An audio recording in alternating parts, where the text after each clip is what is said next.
महात्मा गांधी राष्ट्रीय ग्रामीण रोजगार गारंटी योजना सरकार द्वारा चलाई जा रही एक महत्वाकांक्षी योजना है, जिसका उद्देश्य ग्रामीण क्षेत्रों में बेरोजगारी को कम करना और लोगों को 100 दिन का सुनिश्चित रोजगार प्रदान करना है।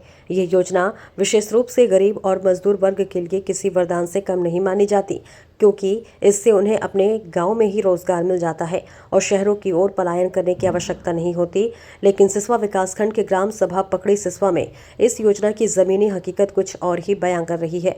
यहाँ पर योजना की आड़ में सरकारी धन का दुरुपयोग और घोर भ्रष्टाचार सामने आ रहा है। सूत्रों के अनुसार कागजों में मजदूरों की संख्या बढ़ाकर दिखाई जा रही है, जबकि वास्तव में कम मजदूरों से काम कराया जा रहा है। फर्जी हाजिरी लगाकर बाकी का पैसा ग्राम प्रधान, रोजगार सेवक और सचिव मिलकर बांट रहे हैं। गांव के कुछ लोगों ने नाम न छापने की शर्त पर बताया कि मजदूरों से या तो आधा काम कराकर पूरा भुगतान दिखाया जाता है या फिर कई बार तो बिना काम कराए ही उनके नाम पर पैसे निकाल लिए जाते हैं। ऐसे में ये सवाल उठना स्वाभाविक है कि क्या ब्लॉक स्तर के अधिकारियों को इसकी जानकारी नहीं है या फिर जानबूझकर अनदेखी की जा रही है।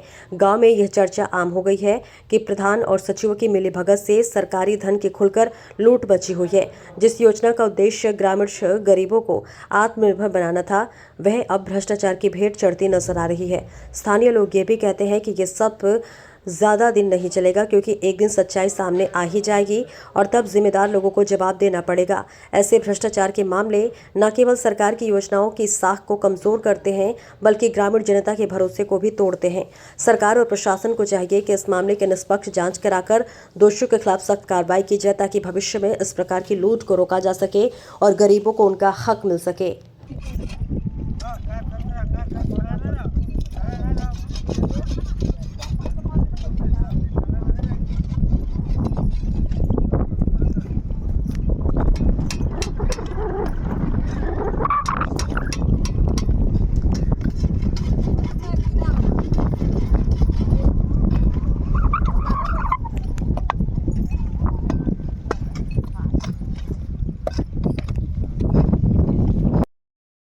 Like, comment, and subscribe.